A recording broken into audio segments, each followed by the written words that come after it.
அப்புறம் உங்கள் தரிசனம் வேண்டி எத்தனை பொண்ணுங்க அலைய போகிறாங்களோ தெரியல. கதாநாயகியும் அப்படி தான் இருக்காங்க.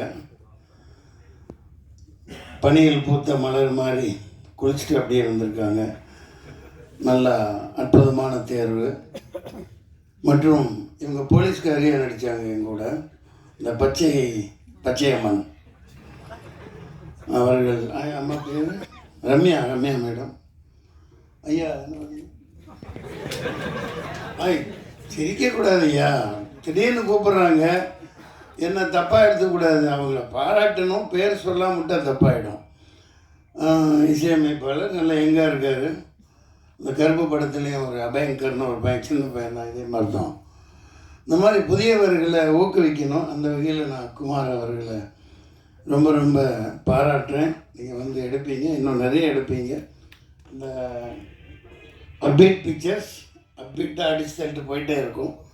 இன்னும் சண்டை காட்சி நிபுணர்கள்லாம் விட்டுட்டேன். ராம்போ ராஜ்குமார்கிட்ட ஒர்க் பண்ண அப்பா பேர் என்ன, பிரகாஷ், பயங்கரமாக அவர் கூட இருப்பார். அவரோட சன்னு, அவருடைய மகன் சண்டை காட்சியெல்லாம் பண்ணியிருக்காங்க.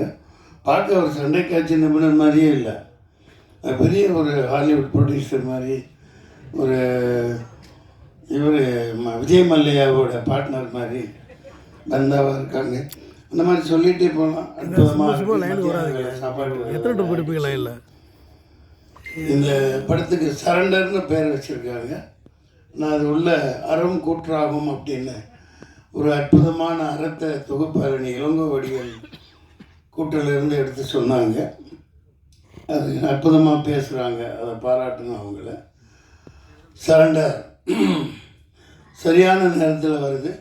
இது 10ஓட 11 இருக்க போகிற படம் இல்லை. அதில் அந்த உத்வேகமும் அதில் ஆவேசமும் அந்த எடுப்புகள் அனைத்திலும் அவர் அறிவழகன் பேரை அவர் மாணாக்கர் கௌதம் கணபதி காப்பாற்றுவார்னு நினைக்கிறேன். நிச்சயமாக நல்லா இருக்கும்.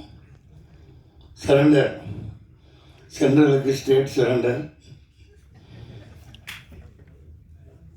ட்ரம்புட்ட மோடி சரண்டர், பொண்டாட்டிட்ட புருஷன் சரண்டர், எல்லாம் வரின்னு போட்டு அது என்னிடமோ வரி கண்டுபிடிச்சி போடுறாங்கப்பா.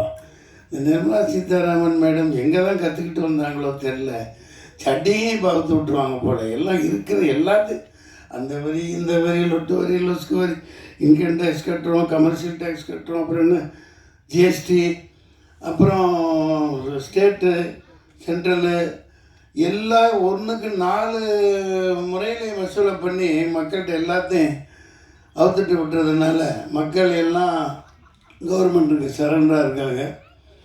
அதனால் இந்த தேர்தலில் ஒரு மாற்றமும் புரட்சியும் வெடிக்கணும். இந்த படம் அதுக்கு ஒரு முத்தாய்ப்பாக அமைன்னு நினைக்கிறேன். இனிய மத்தியான வேலை உங்களை சந்தித்ததில் மகிழ்ச்சி. இது பிரியாணி போடுறீங்களா, சாப்பிட்டீங்களா? அதுக்குல கேட்டேன், மதியான வேலையாச்சே முடிஞ்சு போனோம்னா சாப்பிடணுமே மக்கள், அதெல்லாம் போடுவாங்க. உங்களை சந்தித்ததில் மகிழ்ச்சி. இதில் நான் எனக்கு என்ன பிரச்சனைன்னா, 2 நிமிஷம் எடுத்துக்கலாம். எனக்கு போவேன், என் மேனேஜர் சொல்லுவான், இங்கே சொல்லிட்டீங்க இந்த இது அவ்வளோதான். நான் யாரும் என்னென்ன பார்க்க மாட்டேன். அதனால தான் கொஞ்சம் அந்த அறிவுலகனை பார்த்து எனக்கு அடையாளம் தெரியல, சொல்கிறது இல்லையா. நான் பாட்டுக்கு நடிப்பாச்சே முடிச்சுட்டு நான் பாட்டுக்கு வண்டியில் உட்காந்து போயிட்டே இருப்பேன். அப்படி பழகிட்டோம் இவ்வளோ வரைக்கும். அதனால் பல இழப்புகளை நான் சந்திச்சிருக்கேன். பட்டு நம்ம அதிகமாக லோடு எடுத்துக்க முடியாது இல்லையா. அந்த வகையில் இப்போது பல படங்கள் வந்துக்கிட்டே இருக்குது. ஒரே மூஞ்சி போர் அடிக்கிற பெரிய ஹீரோன்னு போட்டு ஒரு ஆளுகளவே சளிப்படைகிற மாதிரி படங்கள் வந்துகிட்டு இருக்கு. அது தவறு இல்லையா. மக்களே வெறுப்படைகிறாங்க. என்னடா இவன் படத்தை போய் தந்தாவிடா பார்க்குறது, வேறு நடிகனே கூட பார்க்குறது இல்லையா அப்படின்னு. அதனால் நீங்கள் சரியான தேர்வு யங்ஸ்டர்ஸை ஊக்குவிக்கணும். கதைகளே அந்த மாதிரி பயங்கரமாக செலவழித்து எடுத்திருக்கீங்க. இந்த படம் மிகப்பெரிய வெற்றி அடையும்.